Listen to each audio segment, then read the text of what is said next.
देश विदेशमा हुने सबै नेपालीका लागि lightnepal.com। सर्वप्रथम म यहाँ सबैलाई चाहिँ लाग्दछु र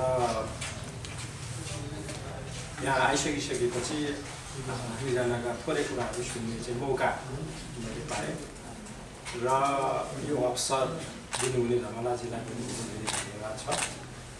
र एउटै कुरो चाहिँ के भने 2033 सालदेखि 2072 सालसम्म कुनै न कुनै रूपमा मतदानदेखि लिएर यो स्थानीय निकायको निर्वाचन गराउने अधिकारी, सुरक्षा व्यवस्था गर्ने पदाधिकारी र निर्वाचन आयोगमा कहिले सचिव, कहिले आयुक्त, कहिले प्रमुख आयुक्त भएर कामहरू गर्ने। त्यसैको आधारमा र अनुभवको आधारमा विशेष त व्यावहारिक पक्षलाई चाहिँ केही कुरो समेटेर म यहाँहरूको समक्ष राख्न चाहन्छु।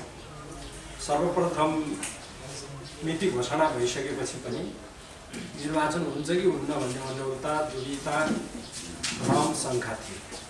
त्यो अब निर्वाचनको मौन अवधि समेत लागिसकेर 15-16 घण्टा मात्रै अब निर्वाचन गर्न बाँकी रहेको हुनाले त्यो दुविधा र अनौता चाहिँ हटिसकेको छ। र यसर्थ हाम्रा मतदाताहरू, तपाईँ हामी सबै अत्यन्त आतुर छौँ। भोलिको 7 बजे कहिले आइपुग्ला, छिटो आइपुगोस् भनेर मतदान गर्नको लागि आतुर छौँ। र यो निर्वाचनलाई स्वच्छ, स्वतन्त्र, निष्पक्ष र धाँधलीरहित बनाउनको लागि केवल निर्वाचन आयोग र अन्य सम्बन्धित निकायको मात्रै भूमिका रहन्न, तपाईँ हामी सबैको पनि चाहिँ भूमिका त्यत्तिकै महत्त्वपूर्ण छ। त्यसर्थ हामी सबै मिलेर भोलि हुने निर्वाचनलाई सफल बनाऊ, यसमा बढी से बढी सहभागी हौँ, यो म सबैमा चाहिँ हार्दिक अनुरोध गर्न चाहन्छु। र यहाँ अहिले स्थानीय विकास मन्त्रालयसँगै स्थानीय विकास मन्त्रालय सचिवज्यू, सहसचिवज्यू, अब सम्भवतः गृह सचिवले बढ्न बाँकी नै होला, उहाँहरू यो निर्वाचन सम्पन्न गराउनको लागि जिम्मेवारी लिएका निकायका पदाधिकारीहरू हुनुहुन्छ। उहाँहरूले जे जति यहाँ चाहिँ व्यवस्था गरिएका कुराहरू हामीले सुन्यौँ र सुन्न पायौँ र म के आशा गर्छु, के विश्वास गर्छु भनेदेखि उहाँहरूले जे जति यहाँ कुरा गर्नुभएको छ त्यो स्वच्छ, स्वतन्त्र, निष्पक्ष, विश्वसनीय, धाँधलीरहित निर्वाचन गराउनको लागि गरेका व्यवस्था र प्रतिबद्धता हुन्छ।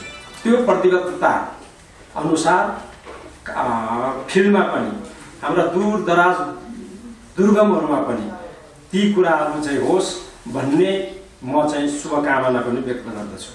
र उहाँहरूले भनिसकेका कुराहरू हाम्रा चाहिँ जो दर्शकहरू जो अहिले चाहिँ कुना काप्चामा बसेर यो तपाईँहरूको टिभीहरू हेरिराख्नु भएको होला, उहाँहरू दुईवटा कुरो हो, उहाँहरूले भनेको कुरो सही अवस्थामा त्यहाँ फिल्डमा भएको छ भने ठिकै भएको छ है भनेर धन्यवाद दिँदै हुनुहोला। छैन भनेदेखि अब यहाँ झुटो कुरो बोलेर अझै हामीलाई चाहिँ गुमराह राख्ने प्रयास गरिराखेका छन् है भनेर भनेका पनि भन। तर आशा छ कि चाहिँ उहाँहरूले बोलेका कुराहरू पक्कै भोलिको दिनमा त्यो कार्यान्वयन हुनेछ भन्ने विश्वास लिएको छु। र जबसम्म यो निर्वाचनको चाहिँ कुरो छ, निर्वाचन आयोगले छोटो समयमा यो तयारी गरेको छ र एकै चरणमा गर्ने भन्ने कुरो 2 चरणमा अब हुन लाग्दैछ। भोलि पहिलो चरणको हुँदैछ र यो चरणमा हुने जुन निर्वाचनमा जे जति तयारीहरू गरिएको छ यो चाहिँ साधन हो। साध्य त के हो भने भोलि हुने निर्वाचन निष्पक्ष, स्वतन्त्र, स्वच्छ र धाँधलीरहित हुनुपर्छ। त्यसो भयो भने र मतदाताको अधिकतम सहभागिता हुनुपर्छ। त्यसो भयो भने त्यो निर्वाचनले विश्वसनीयता पाउँछ र वैधता पनि पाउँछ, सर्वस्वीकार्यता पनि हुन्छ। यसर्थ जे जति भयो त्यो भइसकेको कुरोहरूलाई छाडेर मेरो लामो चाहिँ अनुभवको आधारमा केही कुराहरू यहाँहरूको अगाडि तत्काल निर्वाचन आयोगले गरोस् र अरू सुरक्षा व्यवस्थाहरूले त्योतर्फ ध्यान दियोस्। मेरो आफ्नो चाहिँ जुन कहिले म अब स्थानीय प्रशासक सुरु भए, कहिले चाहिँ त्यो अवस्थामा देखिएका कुराहरू, निर्वाचन अधिकृत भएर देखिएका कुराहरू, 2 काल चाहिँ निर्वाचन आयुक्त भएर निर्वाचनमा बसेका अवस्थामा देखिएका, भोगिएका तथ्यपरक केही चाहिँ तपाईँहरूलाई चाहिँ माने कुराहरू चाहिँ यहाँ राख्न चाहन्छु। पहिलो कुरो कि चाहिँ अहिले भर्खर हाम्रो सहसचिव सूर्यजीले भनिसक्नु भएको छ र मैले चाहिँ हाम्रो प्रमुख आयुक्त डाक्टर अयोधीसँग पनि कुरा गरेको थिएँ, यस्तो यस्तो व्यवस्था गर्नुहोस्, हामीहरूको सम्पर्क भइरहन्छ। के भने अहिले जताततै के गुनासोहरू आइराखेको छ भने मतदाता परिचय पत्रहरूमा सामान्य गल्तीहरू, केही चाहिँ अलिकति चाहिँ ठुलै गल्ती, फोटै समेत फरक परेका अघि। अब पुरुषकोमा महिला, महिला पुरुष परेको भनेर मेरो गोर्खाको उत्तरी क्षेत्रबाट ती हिजो चाहिँ त्यहाँका उम्मेदवारहरूले मलाई चाहिँ सूचित गरे। मैले त्यही कुरो डाक्टर साहबहरू चाहिँ प्रमुखलाई पनि भने र यो कुरो हुन्छ, सानातिना त्रुटिहरू, मानवीय त्रुटिहरू र प्राविधिक त्रुटिहरू, प्रविधिका त्रुटिहरू हुन्छन्। तर के भने त्यसको कारणले, हाम्रो कारणले मतदाता चाहिँ के भने निर्वाचनबाट वञ्चित हुन हुँदैन। त्यो यदि भयो भने त्यो हाम्रो अपराध हुन्छ। यसकारण के भने वैकल्पिक व्यवस्थाहरू गरिदिनुपर्छ भनेर मैले चाहिँ पहिले पनि गर्दै आएको थियौँ हामीहरूले भन्यौँ र निर्वाचन आयोगले अत्यन्त राम्रो निर्णय हिजो गरिसकेको छ।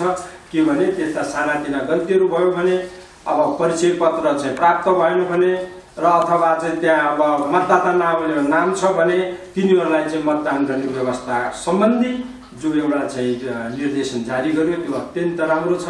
र अर्को के हुनसक्छ भने अहिले बहिष्कारवादीहरू पनि छन् है, निर्वाचन बिथोल्ने तत्त्वहरू छन् र बिचैमा मतदाताहरूबाट परिचय पत्र खोजिदिने सम्भावनाहरू पनि रहन्छ।